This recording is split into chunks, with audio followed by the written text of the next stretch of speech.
À volume très bien. Ok, c'est bien, merci. Parce que ça fait la troisième tentative. Tomeki et qui volume, ils ont que ça la tête toujours. Donc, on voulait parler un peu. Depuis l'obus, enfin, ça fait 2 jours, yango yo. Sur la makambu yaba. Yaba ndeko na biso. Soki, bato soki to babina beka bango bandeko na biso te. Ba nyamulenge soi-disant. Deke ba mi pesi kombo ya tribu wana. Alors que kombo wana n'existe pas. Tribu Banyamulenge Zarana Congo te. Et depuis 2 jours, oyo, tout ça qu'on attaqué bango, pour na cause la mécontent na buzoba oba osala na mboka na biso, boye bolingi ko s'intégrer te, boye ko na biso toujours ba désordre, ba buzoba alors bozonga et pas nabino. Vous avez votre pays et pays nabino comme Kimia, il y a rien donc pays d'accueil. Vous voyez des ordres dans le pays d'accueil de Bozonga et Panabino. Et depuis 2 jours, j'ai vu beaucoup de partages sur la vidéo. Tout Saluana. Tout ça, vous poussez. Bandekouana. Vous poussez les Congolais comme un Kanda contre les ventiliers Wana Obaya. Vous vendez Panabiso. Vous trouvez Misala. Vous trouvez Mbongo. Vous dilapidez Sikoyo. Vous richesse à Mboka Nabiso.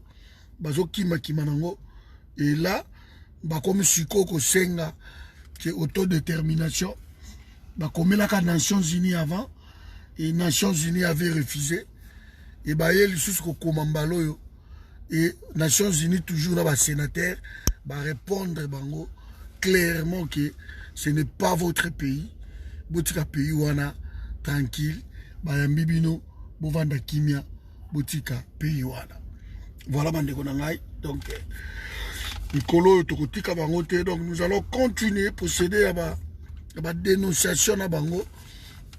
Koyebisa Bango qui soki boye na mboka batu, ba respectaka mboka wana, ba respectaka babele wana, ba respectaka pays oyo ya mbibino. Et c'est comme ça que biso na Bango tina suka ba reconnaître que non, ce n'est pas leur pays et pardon, bango bazo senga bako zwa yango te parce qu'ils ont payé na bango te. Maintenant, je voulais parler de Kini Bopeto. Kini Bopeto oyo Félix Bakeina Gentini Ngobila eza nango baventure. Gentini Ngobila alobi ke pona kokombisa Kinshasa propre. Il le faut 12 millions de dollars par mois pour Kinshasa comme propre. Parce que Kinshasa a tellement salité, Villouana. C'est peut-être la ville la plus sale, pour ne pas dire l'une des villes la plus sales, mais je crois que c'est la ville la plus sale du monde. Au capital, ils ont la salité dans le monde Oyo. Isa Kinshasa wana. Maintenant, Gentini Ngobila alobi que pour na Kinshasa wana et comme propre, il faut 6 millions de dollars par an. Et, pardon, par mois. Mais ce qui nous a pas dit que 6 millions de dollars, 12 millions de dollars par mois, wana, wapi. Ça, il fallait quand même nous le dire.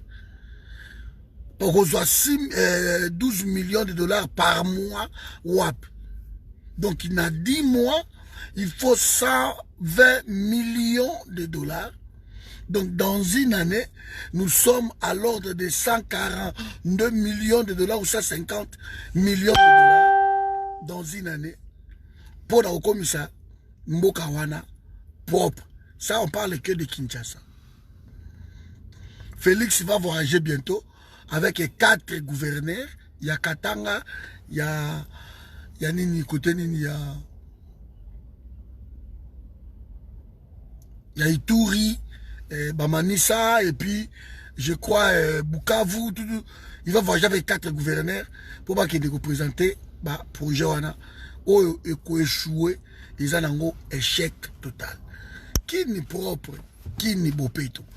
Mais bande konangai, tous un problème, il y a déchets dans mboka wana, na ndenge ya kosakana te. Mais est-ce que tous un ba usine ya recyclage, il y a ba déchets wana na Kisasa? Exact, ça c'est de 1 parce que ils ont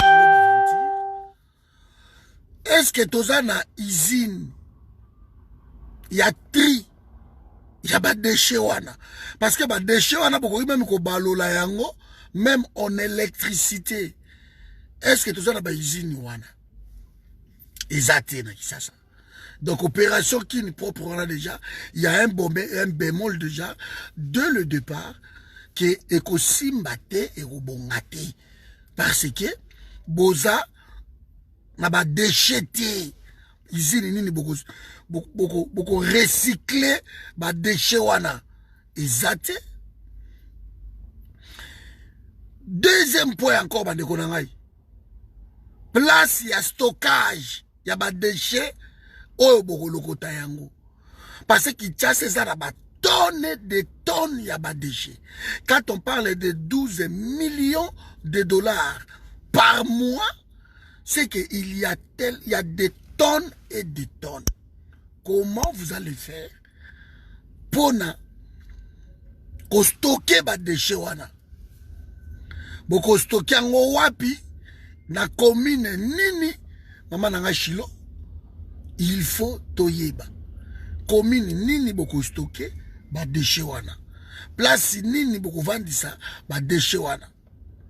Et ça c'est encore rien.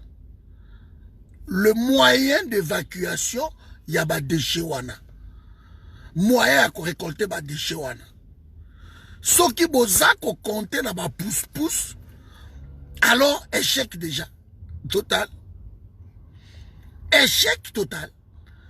Parce que ba pousse-pousser wana biso ba pousse-pousse boko lokota ba déchets wana comment pobo kende ko tia yango wapi boza na mituka te oyo ko évacuer ba déchets mituka ezati o boko tia ba déchets wana na kati bo mituka ye et ramasser ba poubelle wana tout et ce que ramasser yango il faut ezala na place oyo ekokende ko évacuer yango kuna na tri. Qu'est-ce qu'ils vont faire na ba déchets wana?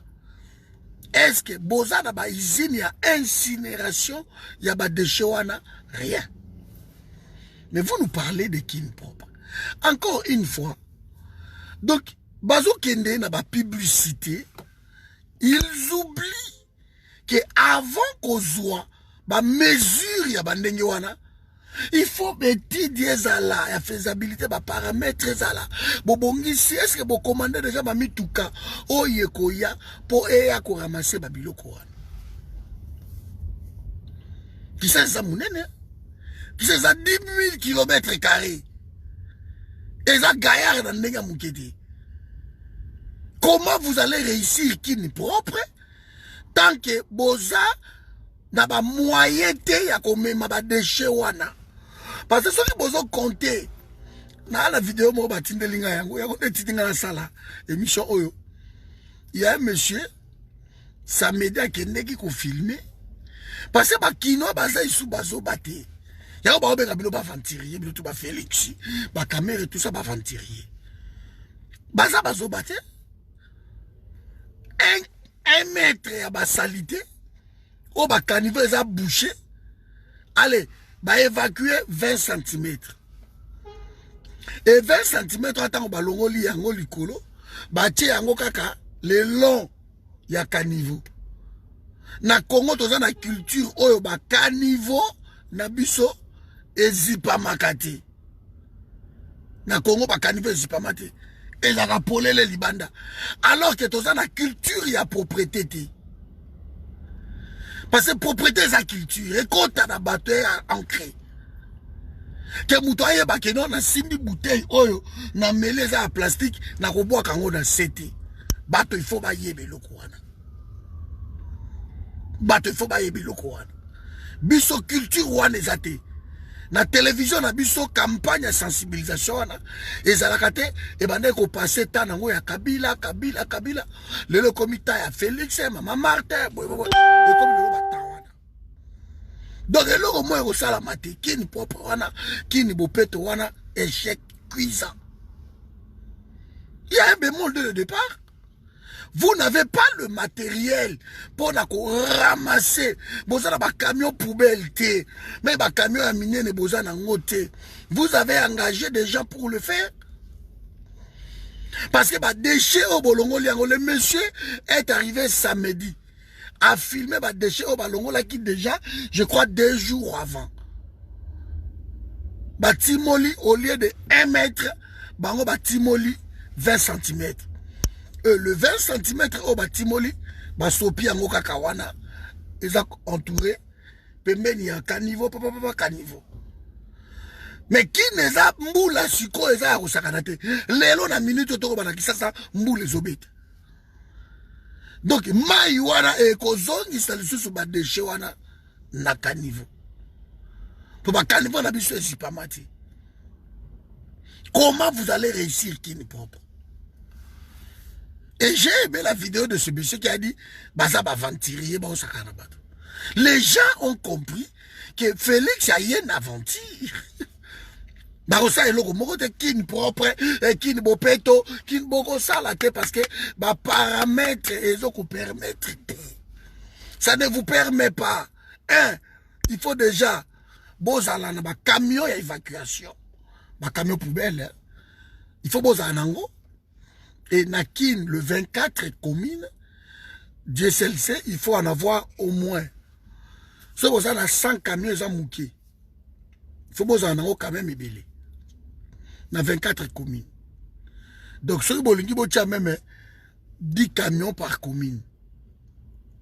10 camions par commune. Qui n'est pas et qui peut-être que vous avez un mois idée. Alors, bozala ba camion te. Et les gens comptent que non ba pousse-pousse parce que Kinshasa balongola ka salité na ba pousse-pousse. Et ba pousse-pousse wana ba ye balongoli salité moyenne 500 francs, je ne sais comment. Bazozo ba salité wana. Sikoyo bango ba kende ko déposer ngo ba na ko stocka ngo na ba point moko boye loko na Willery côté wana point moko ezali ba ke ba stocker wana. Mais voilà ce qu'on peut stocker ezaka na kati ya ville, na centre ville. Ba stocker, ba salité wana.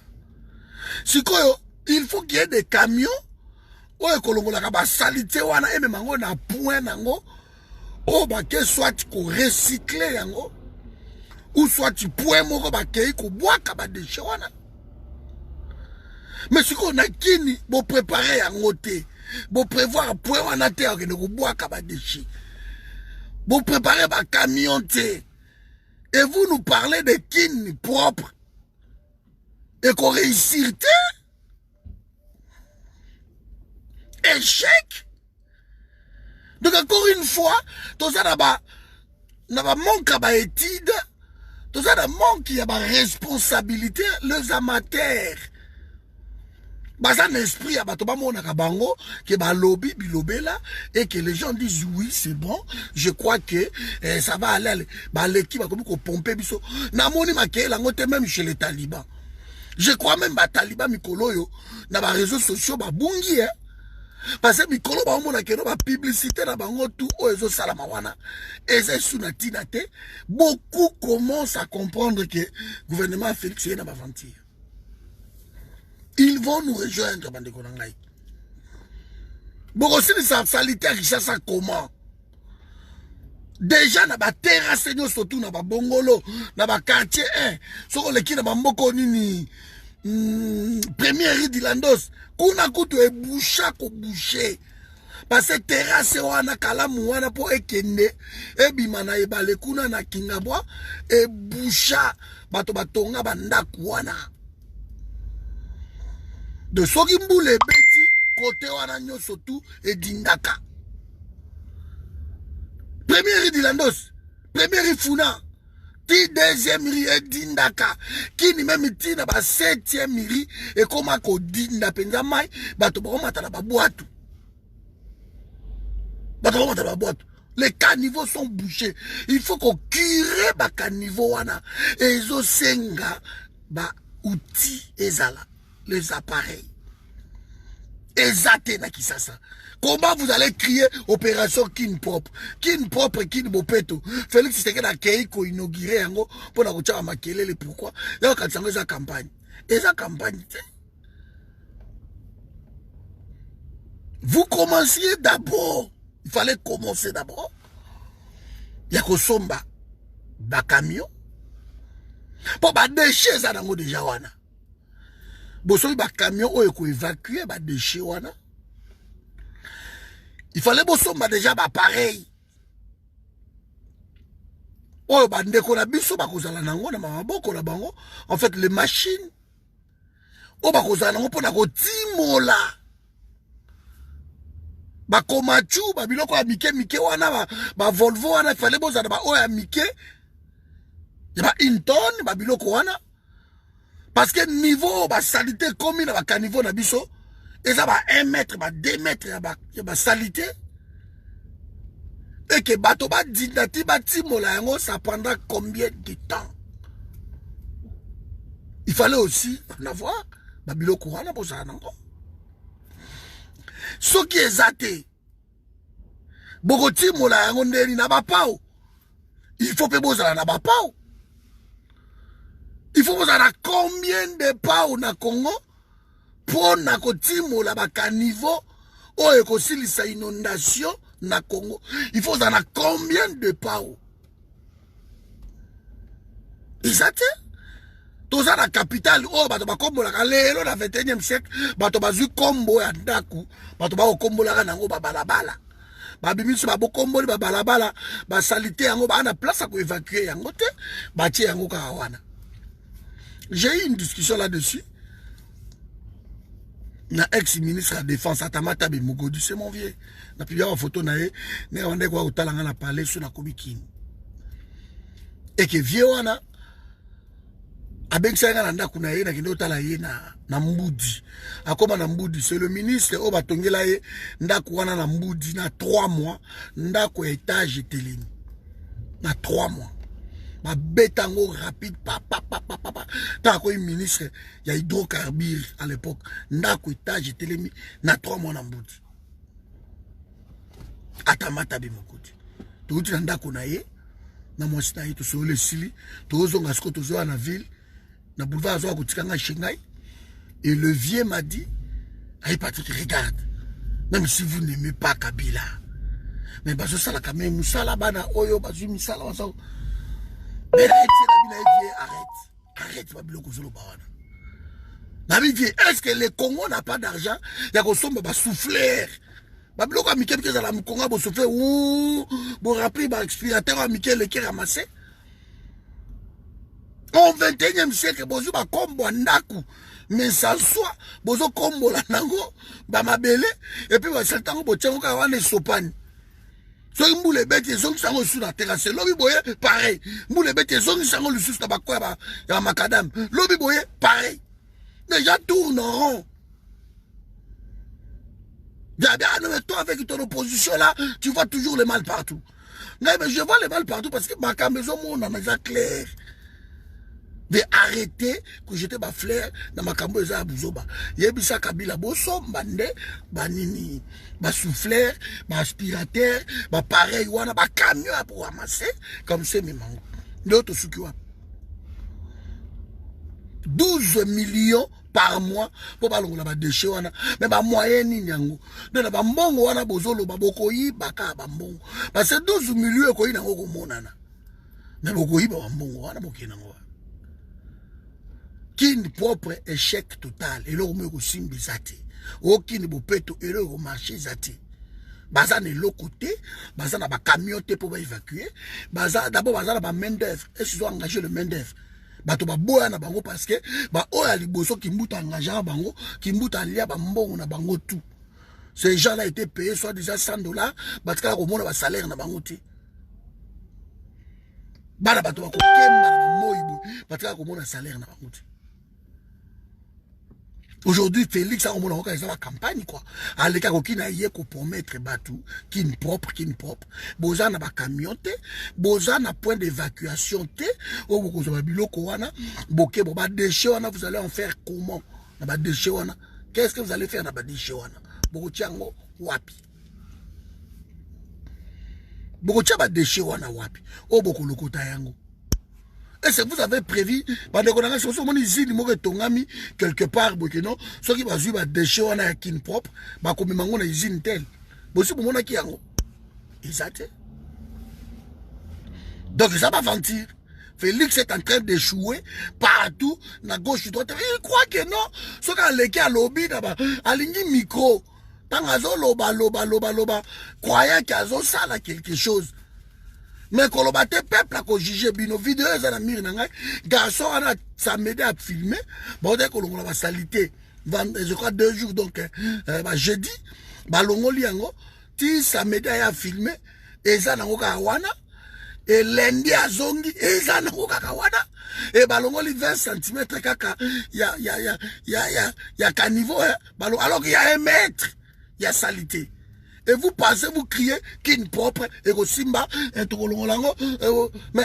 vous ne donnez pas le moyen, vous ne donnez pas le mécanisme, la position, au bateau, qu'il est propre Simbi, et que, ce que vous avez un camion, vous avez compté la pousse-pousse, pousse-pousser, wana, bakolongola ba déchet wana pour combien de temps balongola we mango na point nini et longola point nini pour que na point nini et au sala nini après donc voilà recyclage za wapi ba déchet na boko incinérer ngo wapi boko tumba ngo wapi voilà ou boko sala nango nini ou boko kunda ngo wapi voilà yebanité mais on passe la télévision quoi je sais pas qui est propre Bouzoba.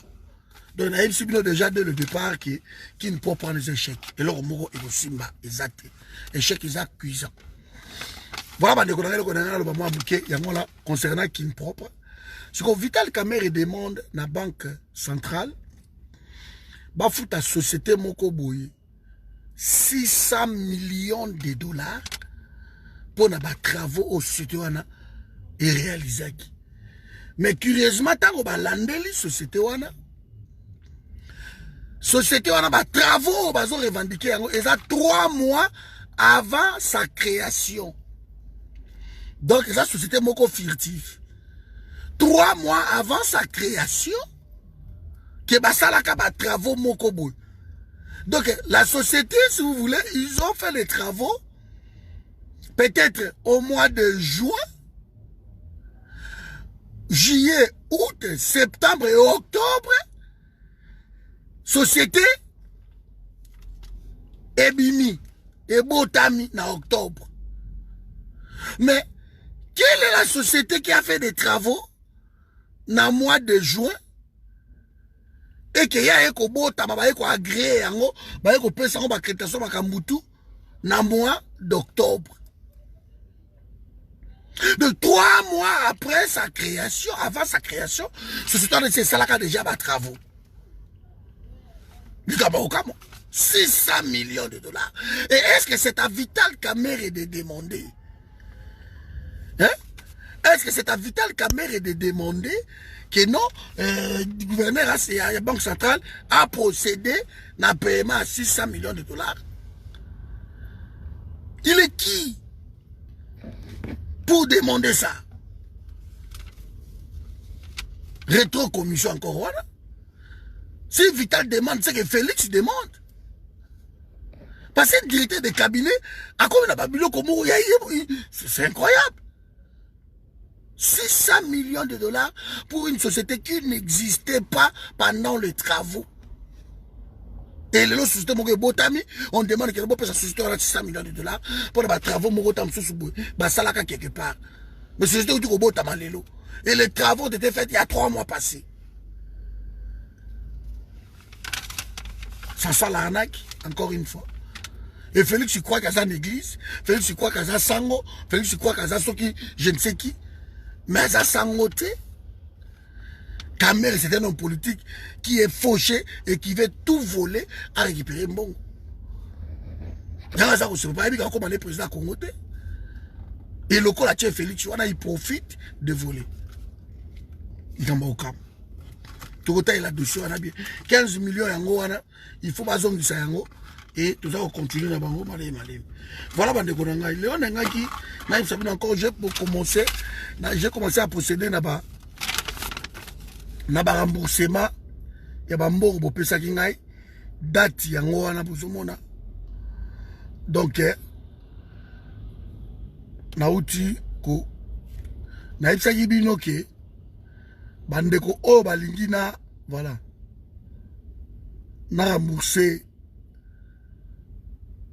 bambongo. Vous m'écrivez inbox parce que bambongo ya qui peut ça là masolo monsieur yango yo l'autre ça la virement à compte.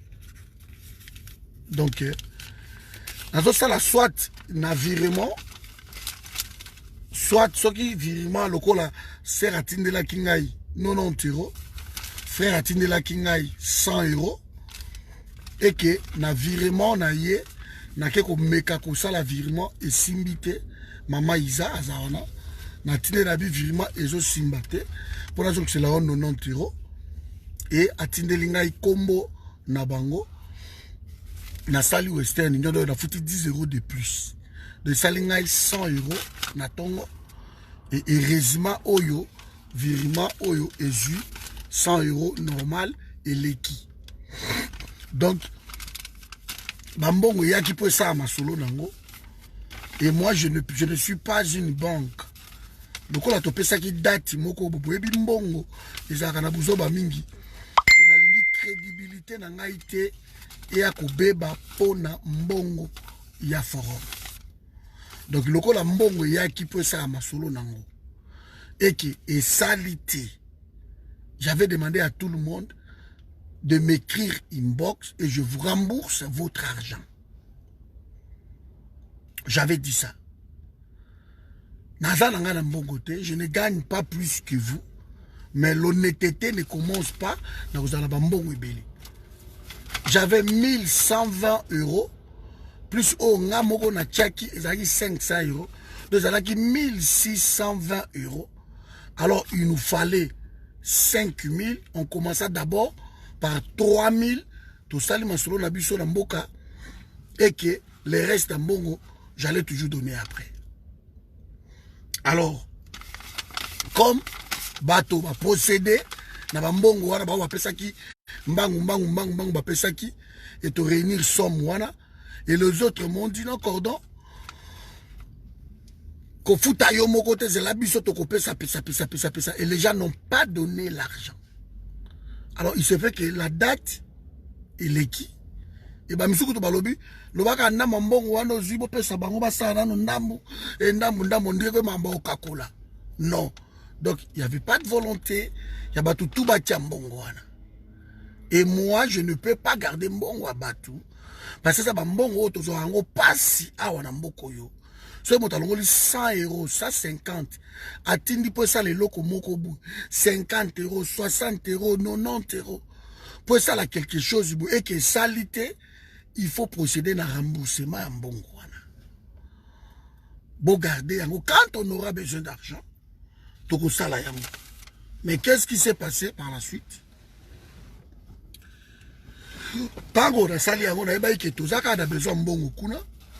Alors j'ai pris 2 véhicules dans ma voiture.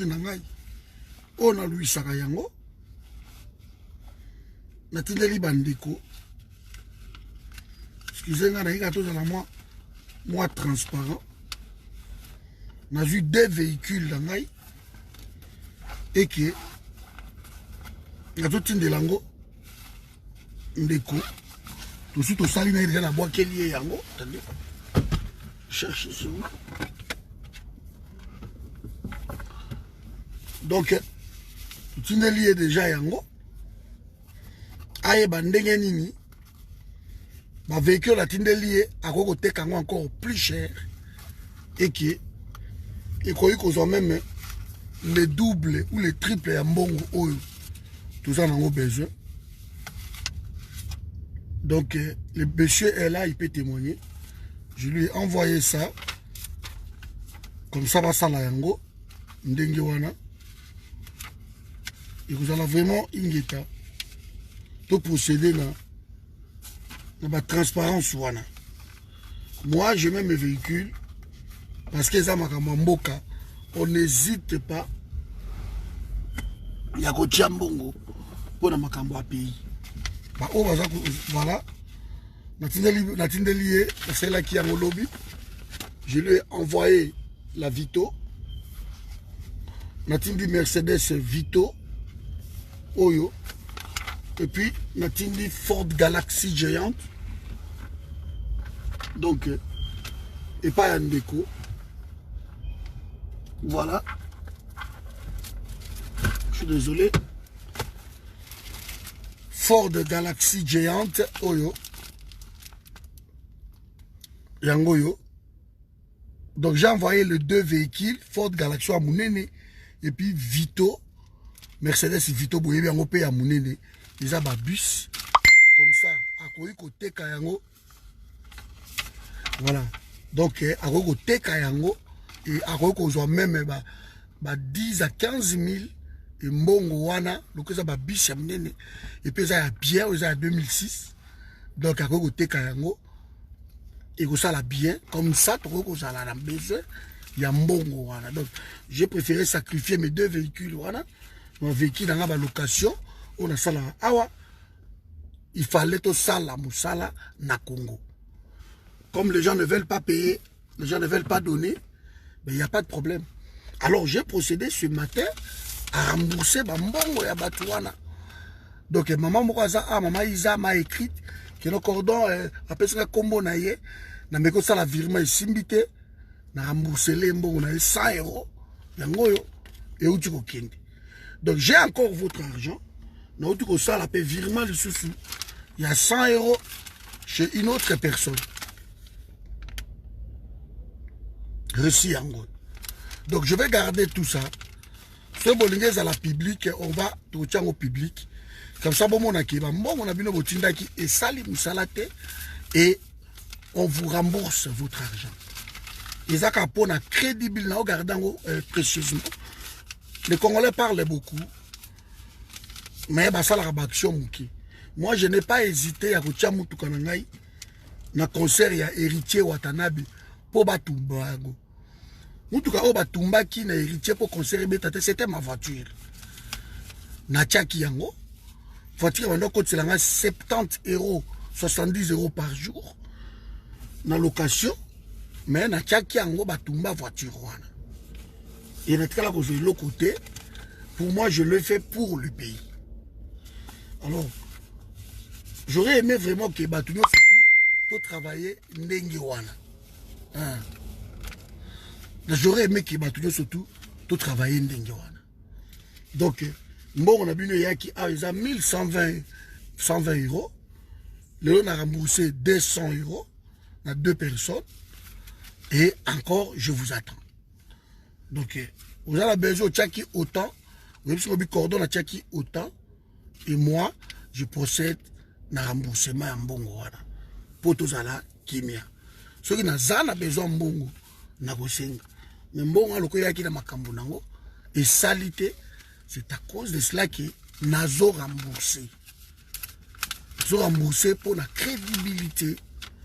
Et qu'on beba likolo ya 1120 €. Voilà, donc j'ai remboursé ce matin 200 €. Yangoyo. Oyo za na sali virement. Et puis oyo 100 €. Yangoyo. Na repousse yango même prêt. Kota la combo. Date est là. Et où tu kende. Remboursement. La maman est là. Elle va témoigner. Voilà bande konangai. Mais pour na trouver toujours solution. Il y a ma solo na biso. Bonjour Michel. Solution à ma solo parce que koki be ko vanda te. Soki bato bazo futa te. Alors j'ai envoyé 2 véhicules Nandeko. Pour réalité, azwa 2 véhicules voilà. Ba koteka yango kuna. Na kocha bato moko na kin ba okatsa. Ba komi ba bimisi yango, ba teki yango. La tindi Vito moko Mercedes Vito, il y a bien vraiment cuir na kati et la tindi Ford Galaxy géant ou ebimana ya mkongo mulai wa mkongo bana. Donc, il y a 7 places. Tout ça, ma voiture, donc, ma familiale. Écoutez, comme très bien. Et ce qui était comme très bien. Mon, voilà, ce que j'ai dit, nde tokotala tosala makambo o tokosala nango. Écoutez, comme vraiment bon, il y a ebele tokosala makambo o tokosala nango. Voilà, bandeko na ngai, ce que j'avais à vous dire. Donc, tolingi transparence. Et ça là,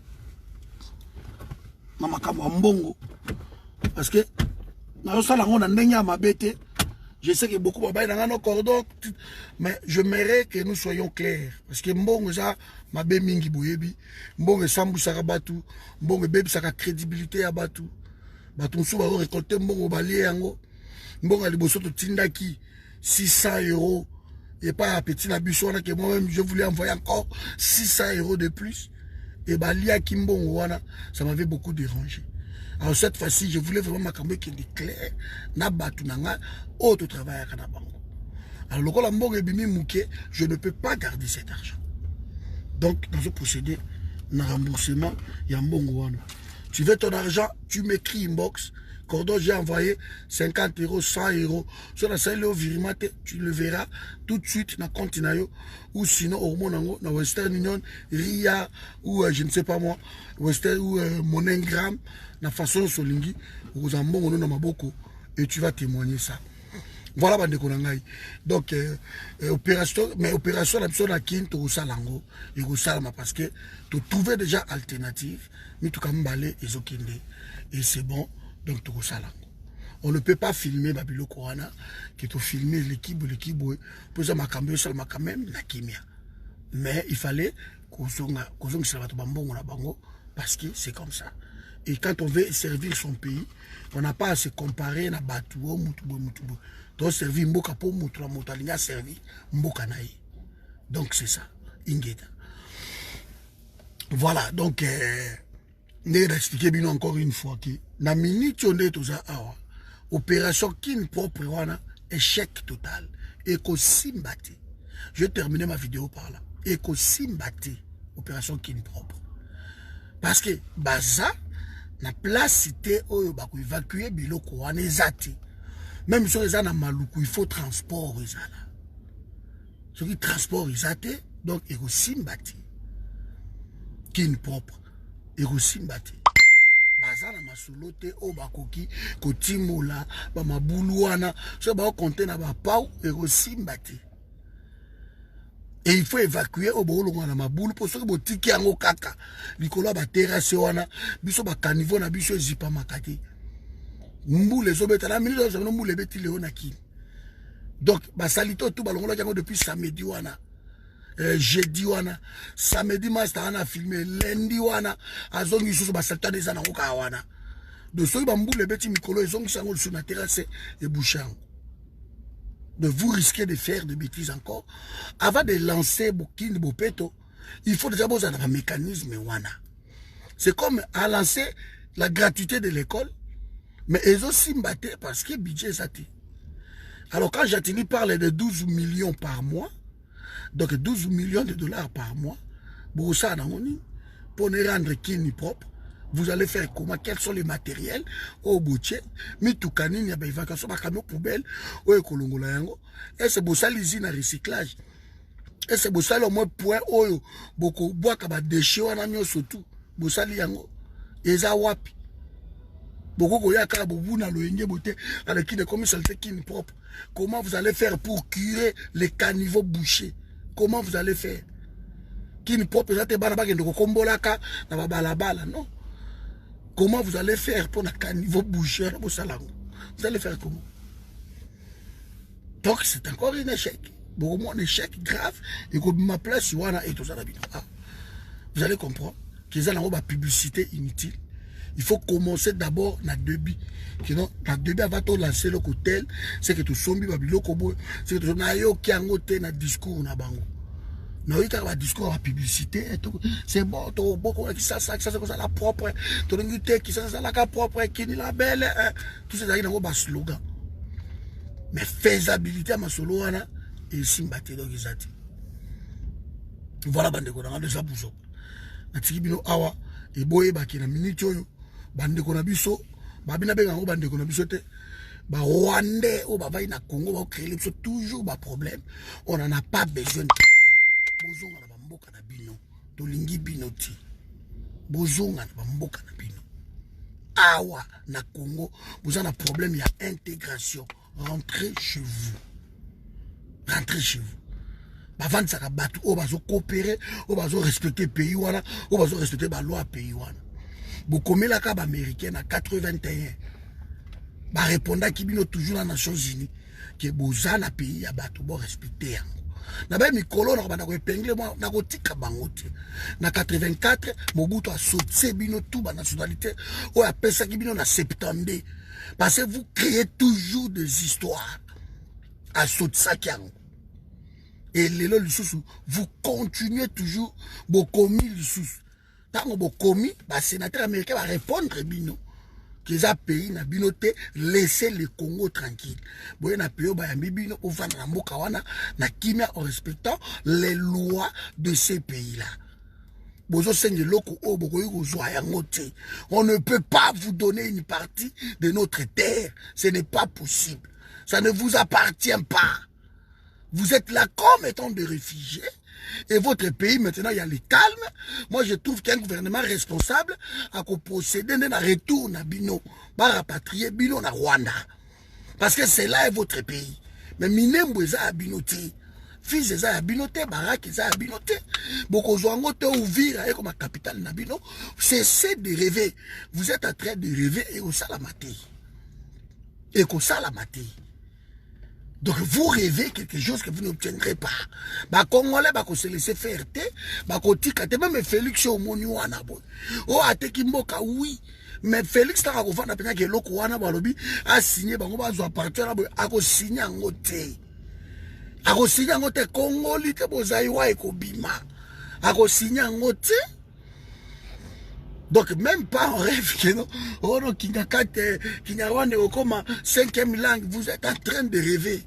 Et comme 5e langue, donc bokende bolongo na mboka na biso, on ne veut plus de vous tolingite, bokende na mboka na bino. Tolito mona bino te na Congo. Tolito mona bino te parce que besoin de déranger biso mingi. Et bana kini to lukas ko moyen, to pesa bana kini kanda. To pesa bana kini kanda. Et kanda bana kini baye bango très bien. Kino minitio tozolo ba oyo. Les politiciens na biso ba koti na ba G. Bakoti na ba Jamindele. Ils ont accepté Félix. Parce que tango bazako bundana déjà que non, tous apporter parole, il y a opposition entre Katumbi na Bemba qui sera, c'est terminé. Basi bandimi déjà Félix. Parce que le gouvernement a obino bondimité. Comment bolingi bozala porter parole, il y a opposition wana. Nikamba okam. Donc Kinoa yemo fa comprendre que non. Opposition na biso et accepter Félix. Alors bah il a bien ma solo à na pototé aux conférences de presse, oui les cas qui boye, oui ça là qui boye ça va vanter dans na Congo. Mais ici nous nous battons pour le peuple congolais. De on va connaître la bino ils allons juste ma solo, mais ils ont accepté Félix. Ils ont accepté Félix, ils ont accepté de siéger na kati ya assemblée wana. Tout ce monde là. Les gens qui criaient ici, les Daniel Safou, ils siègent. Bah, Eliezer, bango tout, ils sont en train de siéger dans Katia Assemblée Wana. Alors, si koyo, bah, ko sabino na poto awa, que non, tout ça contre Félix, Félix va partir, ben, il va partir. Comment vous avez accepté Félix? On a là siégé. Le Jean-Pierre Bemba, tout ce monde-là, les Katumbi, tout ce monde-là. Ils ont leurs députés qui siègent dans les assemblées là. Assemblée occupation. Assemblée o ebetibino impenga. Assemblée o ebetibino mosinzo. Mais bokeo ba nommé, ba récompensé. Bokei ko siéger kuna. Moïse avait 250 députés. Bemba 127 députés. Bah pesibino ndambo, moi 60, moi 5 heures, moi 10 heures. Vous avez accepté Bokei, vous siéger. Alors pourquoi vous siéger? Pourquoi? On se pose des questions. Et pourquoi aujourd'hui vous vous battez pour la porte-parole, il y a opposition. Vous vous battez pourquoi? Alors que vous ne reconnaissez pas Félix comme président de la République. Mais Bolingi Bacha, Bemba ou Katumbi, moi il faut qu'on porte-parole, il y a opposition. Comment? Donc vous avez accepté Félix. Nous sommes face à l'évidence. Alors là, vous êtes en train maintenant de vous préparer en 2023. Mais 2023, vous allez se préparer comment? Parce que Kabila yo ana longoli nani nanoyo aul kabala longola Corneille Nanga pour remplacer na Adolphe Lumanu. Et Adolphe Lumanu nani aza muta wada diriger ONIP. ONIP eza ya nani? Ya Kabila. Office national je crois de la population. Eza Kabila. Et ONIP wana nde muto eza bango bato ba oui ONIP wana nde mutu ememaki loi oyo oui. Article 8 alinéa 3. Loi oyo eboma bato to baka 450 morts ya maluku. Eza ONIP wana Adolphe Lumanu na nanyoyo Évariste Bocha, ministre intérieur. Mais le voilà, alinga zonga siko na tête ya Seni. Et bino bozo kanisa bientôt Kabila ko sala tourner na Congo lisusu azokende campagne. Olive Bandi yango kuna ya Kivu, Kabila pas au banda siko tourner à Congo comme étant campagne. Ba tien sécurité na Congo ba bebisi makambo tu corruption ezali na ndenge muketi. Félix yo mekaka ko signer betizo zolo ba ke coalition. Ba kota armée wana so meki ko kota sans accord ya Assemblée nationale. Ba zuyo pona haute trahison et sili ba destituer. Et loko bino ba taliba bozo yebati. Coalition wana o Tanzanie, Rwanda, Burundi et kota kaka. Que ba yé ba envahir pays o soit ba yé sans accord. Ya Assemblée nationale na Sénat. Ba zuyo Félix pona haute trahison. Et kota kate sans accord, il y a Assemblée nationale na Sénat. Ce sont les représentants, entre guillemets, à peuple, bango ne bako voter. Que ba kota pour l'opération conjointe. Alors, ceux qui bokoti, bango ka ba koti ndenye wana, dossier wana zo zelo Félix. Haute trahison. Bako destituer facilement. Sans compter dossier, il y a ba dilapidation, ba mbongo. Corruption est côté à côté, on a trop commission. Donc, bateau va entourer Félix, et apparemment, on a un dossier qui est vendu. Mais, tous les gens qui sonnette d'alarme. Côte ça, bango bakota. Parce que le col a yakutumba récupéré côté kuna, yo côte ça, bango bakota. Au monde, la destitution, yo clic, clac. Et wana est fondé. Parce qu'au côté ici, armées étrangères, na pays, na biso, le président de la République, tout ne lui est pas permis na Congo, sur notre constitution. On signe. Non, non, non, non. Tout ne lui est pas permis. Ça passe par l'Assemblée nationale. L'approbation à l'Assemblée nationale, na Sénat. Il faut pas accepter. Il faut accepter. Mais ce cas-là, beaucoup de monde ande masulwane koya bato ba comprendre ah ezande boy ko za peka ndingi wana voilà bandi ko ngai donc bato ba entourer Félix et ils ne réfléchissent pas bazo conseiller mabe parce que bango bazo continuer ka koyiba yiba bango ba mbongo et pour eux c'est bon quoi donc to yiba ka mbongo mais président salabo et caméra zo me maye na ba erreur wana ba faute grave. Déjà, la nomination à la PDG, et ça qui va faute grave. Le licenciement à la ministre, et ça qui va faute grave. Et Mbalo, il va même coincer, le Congolais, tout bazar hostile qui va armer ou anezonga. Alors, on va la place, il va joyer, bien pec. Et tout le temps, la banane, on va côté la Félix. Voilà, donc on est ensemble. Il fallait tout sûrement solo kaka on est ensemble et puis bonne journée nabino nana luka moyena ki msala donc tout coûtera na pourquoi voilà donc ingeta merci.